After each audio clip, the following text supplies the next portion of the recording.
Okay, for Mother's Day, I got to thinking about our mothers and our fathers and how, as parents, we have our own sayings.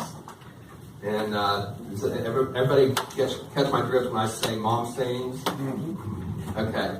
I've got a list here of top 10 mom sayings. And I compiled these. I found some of them online, and some of them I came up with myself.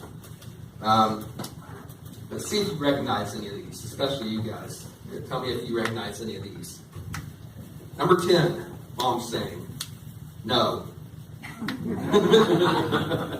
You probably hear that one a lot, don't you? Well, that's pretty normal to hear that as a mom saying. It's no. It's a dad saying, too. Number 9, because. Or because I said so. That's a pretty common one, right? Number 8, I'm going to count to 3. Or, don't make me come over there. Number 7, were you born in a barn? You guys ever heard that one? You never heard that one? Okay. That's one I heard a lot growing up. And basically it was a reference to somebody left the door standing open. And so, close the barn door. Don't let all the wind get in, the air conditioning get out. Or it could mean, you've got mud on your shoes. Take off your shoes. Were you born in the barn? Number 6, am I talking to a brick wall? You ever hear that one? No? I'll admit that my mom often thought she was talking to a brick wall with us boys. Number 5, when I was your age. Number 5, when I was your age. You ever heard that one? Mom, Dad never tell you the stories about when they were your age? Well, I never did that when I was your age. I listened to my mom and dad. I followed their instructions. I heard that a lot. And it's true. A lot of stories they tell us about what happened when they were our age, and we made the same mistakes when we were your age. And so when we tell you not to make mistakes, listen to us because we made those same mistakes. Learn from our mistakes so you don't have to make the same mistakes. Then number 4, you'll understand when you're older. If only we knew then what we know now, right, parents? And so when we were young, I know when I was young, I said, when I grow up, I'm going to do this, I'm going to do that, I'm not going to do this to my kids. And then when I get older and I realize, you know what? I should have listened to mom and dad because now I'm going to turn into them. Number 3, if your friends jumped off a bridge, would you do it? I heard that when I was a kid, and it made a lot of sense to me. Because I couldn't picture myself jumping off a bridge, even though I could picture some of my friends doing it. It's a dare sort of thing, the bungee jumping sort of thing. I remember one time, my family, we went to Virginia Beach or Myrtle Beach, one of the two. We've been to both of them. And my wife decided she wanted to go hang gliding. And they tried to convince me into doing it, and I was like, I'm not getting out there. It's like, you can go out there and jump off that proverbial cliff, but I'm not doing it. So, and then now today it's the Tide Pod challenges, how they have all the different challenges on the internet, the dance craze challenges, and some of them are a little bit goofy, and some of them can be dangerous. So if you guys are into any of those challenges, be very selective about which ones you do. Don't do any of the dangerous ones. Just do the fun, harmless ones. Number 2, this is going to hurt me more than it hurts you. I heard that a lot. And you know what? There's a lot of truth to it. Now that I'm a parent, I know that when you have to discipline your child, it does. It hurts you. It hurts the parent. And then the number 1, mom saying, this is my favorite, I love you. So all those sayings all come together to basically tell us that mom really loves us. When she's telling us all these mom sayings, a lot of times we get frustrated with them and we think, oh, mom, oh, dad, why can't you be cool? You remember what it was like when you were my age? Well, we do. But we, like I said, we made some of those mistakes that you're making now, and we want to protect you from making those mistakes. And so that's why we give you that advice. and why your parents give you that advice specifically. And when they're saying all these things that you think are just crazy and off the wall, what they're really saying is, I love you. So just remember that. All of us, when we relate to our parents, just remember that all that they did to us was out of love.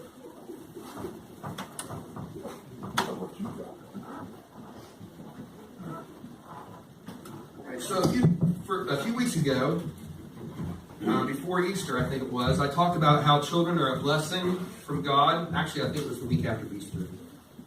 Talked about how children are a blessing from God and how desperately parents love their children and will do just about anything for them. Proverbs 13:22 says, a good person leaves an inheritance for their children's children. And it continues to explain that that's in spiritual terms and not just financial. Today we honor the women in our lives who have been loving mothers to us, not just biologically, but spiritually. So let's turn together in our Pew Bibles to Proverbs chapter 31. It's on page 1031 in their Pew Bible if you'd like to follow along.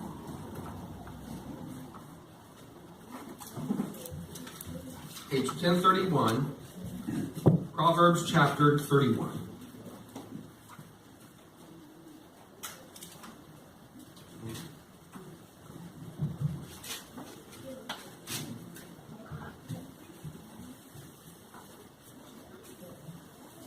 Proverbs 31, beginning with verse 1. The sayings of King Lemuel, an oracle his mother taught him. O my son, O son of my womb, O son of my vows, do not spend your strength on women, your vigor on those who ruin kings. It is not for kings, O Lemuel, not for kings to drink wine, nor for rulers to crave beer, lest they drink and forget what the law decrees, and deprive all the oppressed of their rights. Give beer to those who are perishing, wine to those who are in anguish.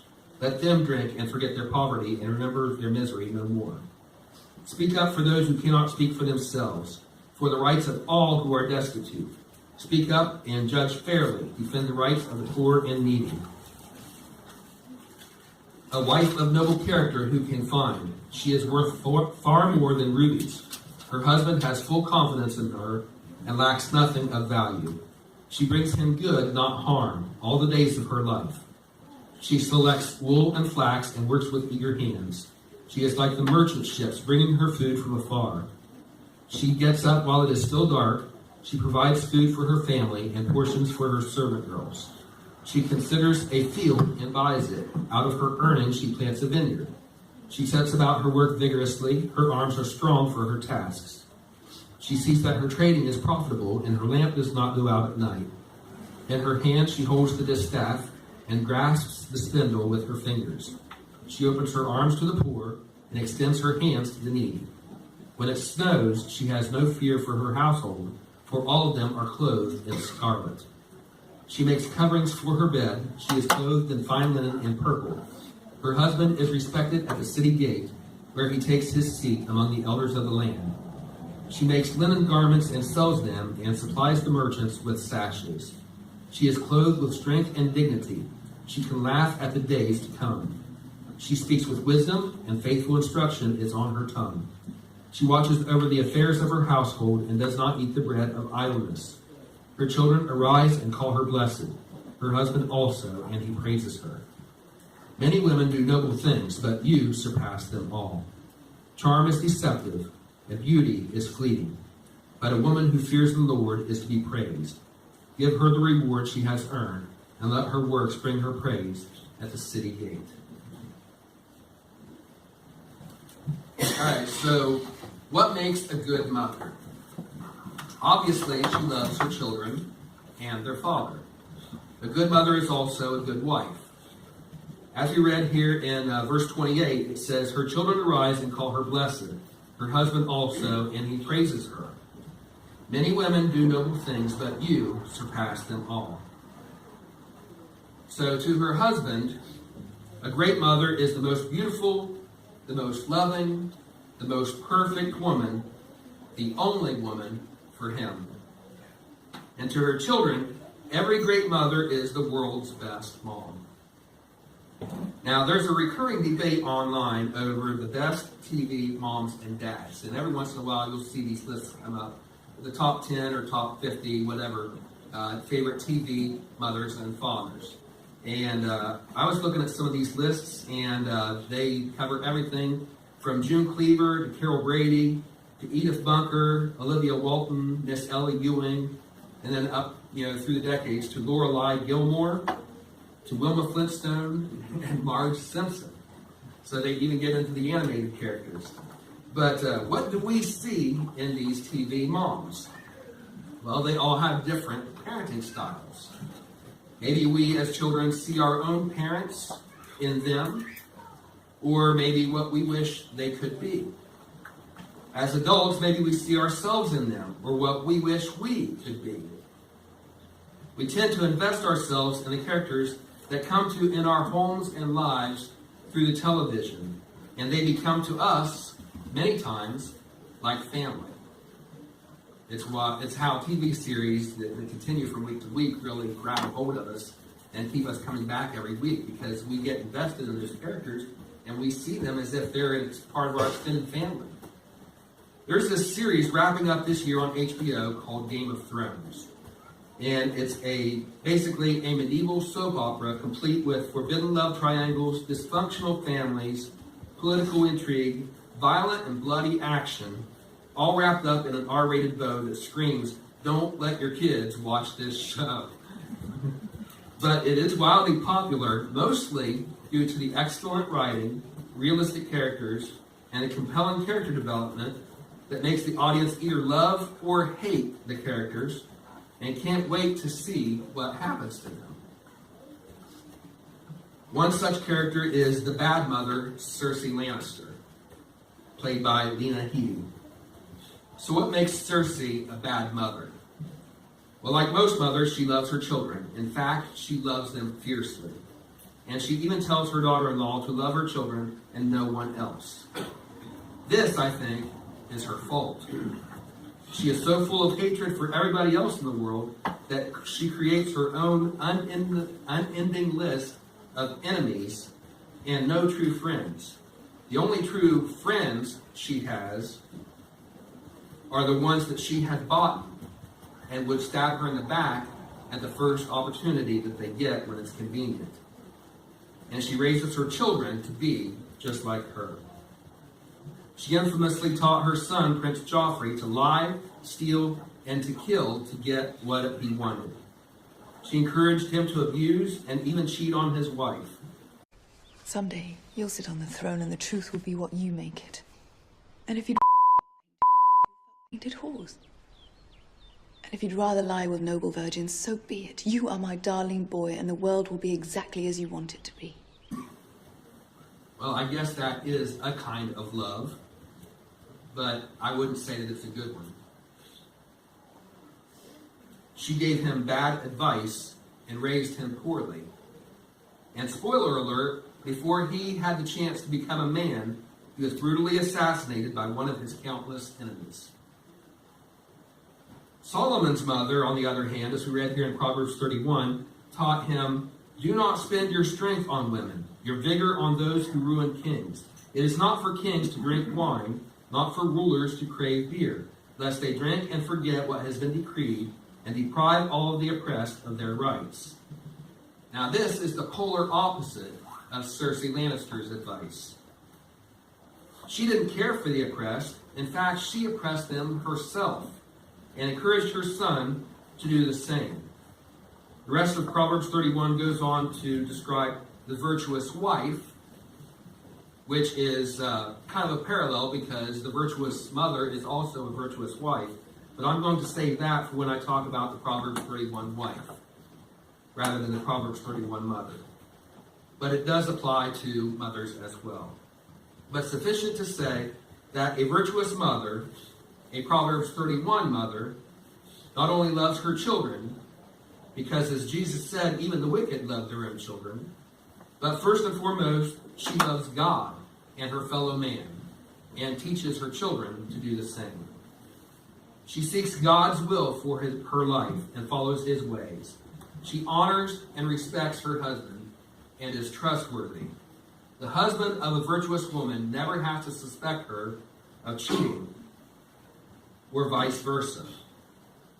She spends her time wisely caring for her family and providing a nurturing atmosphere for her children, disciplining them with love and wisdom. And she spends their money wisely. She loves her family and her God fiercely and fights for them through thick and thin, for better, for worse, for richer, for poorer, in sickness and in health. And if you've got a Proverbs 31 mother or a Proverbs 31 wife, then you have a real treasure. Cherish her always.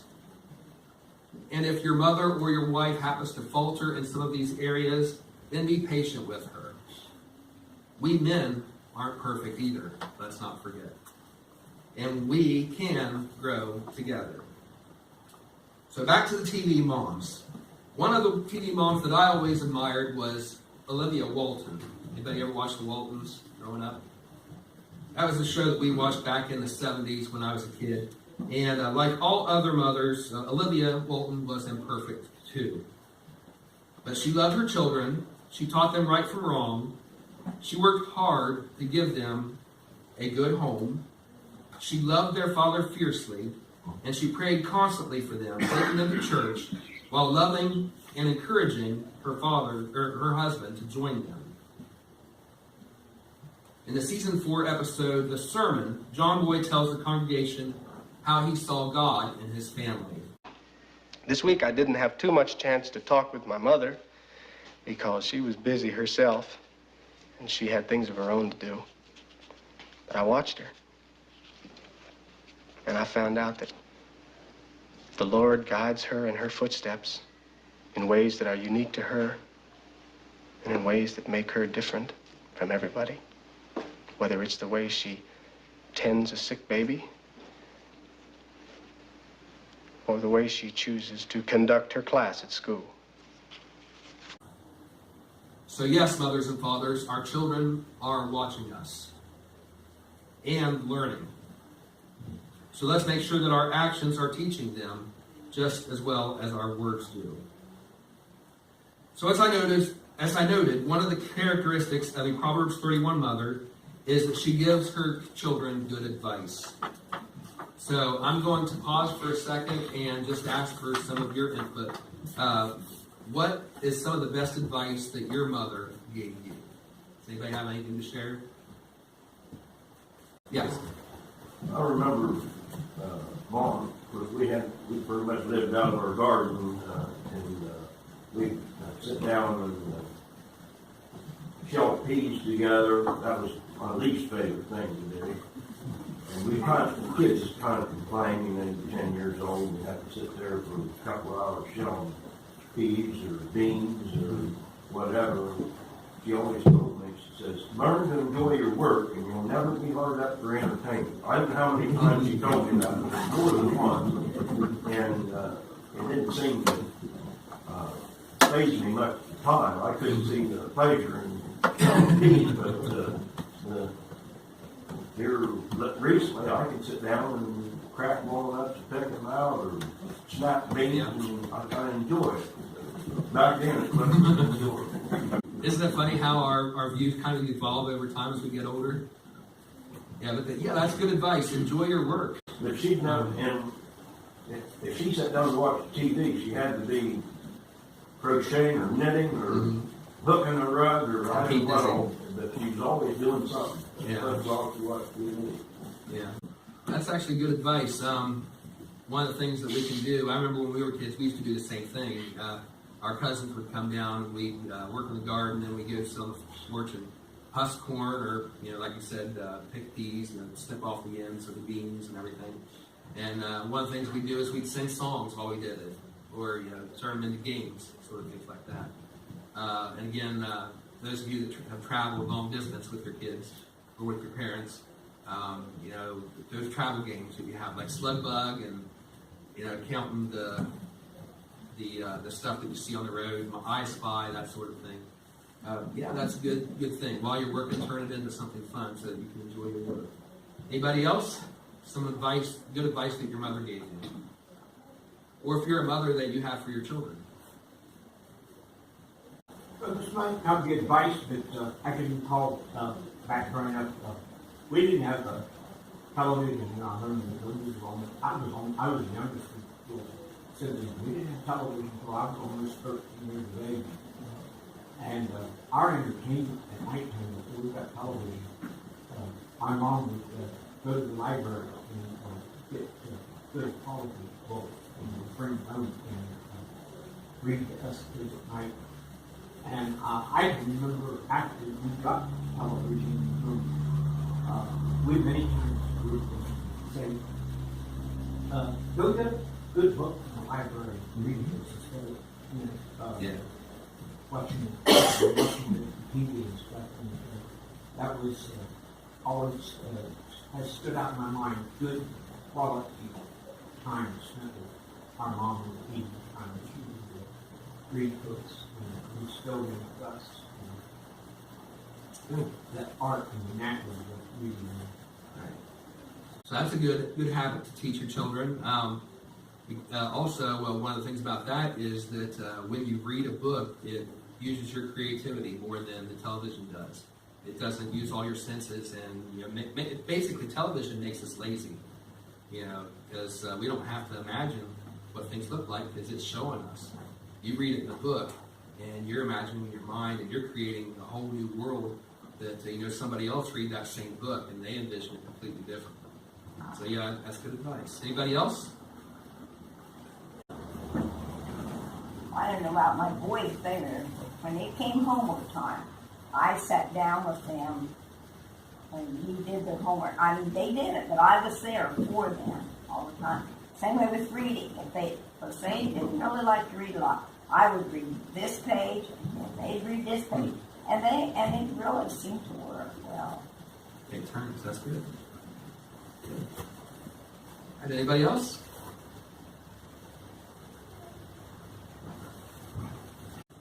All right, so I'll real quickly share one of mine. My dad always gave me advice to find a job that pays your bills. He's always about the money. He had the level head of the family to where he was always being pragmatic and saying you've got to do this because you've got to survive. And Mom, on the other hand, her advice was find a job that gives you fulfillment and then do it well. And so I ended up following both their advice to an extent. But if it wasn't for Mom's advice, if it was just, if all I did was look for jobs that paid well, I probably wouldn't be here today. When I started the band, I may have told you this story last year when I was filling in,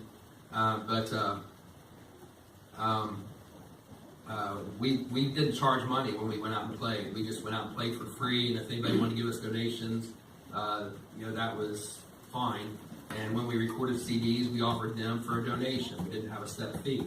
So we didn't make any money off of it, and any money that we did get, we put into a fund to save back for recording another CD or for, microphones and expenses and gasoline, stuff like that.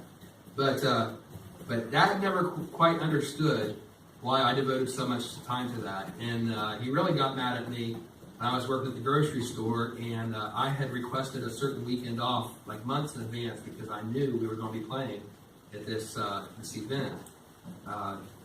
And so when the time come, they said, you're going to have to work. We can't give you the weekend off, after they had promised me that they would. And I quit my job over that because I felt like, I had made that commitment, and, I couldn't let them down. And my dad was furious with me. He's like, you can't quit a paying job to go out and sing where you're not making any money. But I felt, like I had made that commitment, and I was going to stick to it because they were the ones that broke it, not the others. And so, but Mom gave me that advice to find the job, something that you find fulfillment in. And that's why I'm here today, is because I'm doing what I love, and I love what I do. And if I had not followed her advice, I'd probably be working in some factory somewhere and just being miserable. And, That's basically it. And my daughter, I just want her to feel the same way, that she knows that my advice for her is that she can be whatever she wants to be. And this is good advice for you children also. You can be whatever you want to be, whatever you want to do with your life. Just find something that gives you fulfillment and pays your bills, and do it the best of your ability. And then your parents will be proud of you, no matter what you choose to do, because it's something that you love and you do it the best that you can, and your parents will still be proud of you. And I hope my daughter knows that. So finally, some good advice from TV moms. Carol Brady from the Brady Bunch once said, "If you carry a joke too far, somebody can get hurt." And it's all fun and games until somebody gets hit with a football. If anybody remembers that episode, I think it was Marsha got hit in the nose with a football. And of course, that messed up her date plans because she had that bruise. But probably the best motherly advice from a TV mom that I've seen is from Claire Huxtable from the Cosby Show. She said to Rudy, "You can always tell me the truth about anything. It doesn't really matter what it is, because I'll still love you." And so that is God. That is perfect love. And we can confess anything to God, because just like Mom probably already does too, He already knows. You know, how many times do we want to hide something from our parents and we find out later, oh, we already knew that you did that, but we were just giving you the opportunity to confess it. God's the same way. God knows. You know, I talked last week about, or week before last, about going to God with our confessions. So God knows what we've done. You know, when we confess to God, we're not telling Him any new news. He already knows. But He wants us to confess to Him so that He can tell us, you know what? You can confess anything to me because I still love you. And He only wants the best for us. So thank God for His unfailing love, and for our mothers who demonstrate God's perfect love in the love that they have for our children. So tell your mother today that you still love her. I love you, Mom. You raised me, taught me, protected me, challenged me, encouraged me, supported me, inspired me, and always, always loved me. There is no thanks big enough in the world to repay you for what you've given me. So now, before we sing our closing hymn, give a mom a hug.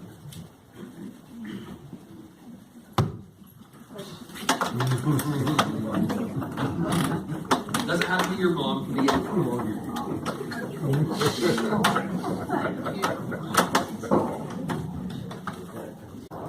We hope you enjoyed today's message. If you did, be sure to hit the like button. And if you're watching this on our YouTube channel, be sure to also subscribe so that you'll know when we post new videos. If you'd like to join us in person, we're at the Highland Ridge Community Church at 2200 Highland Ridge Road in Lowell, Ohio. Our church services are Sunday mornings at 9 o'clock a.m. We'd love to see you here. So everybody have a great week, and God bless.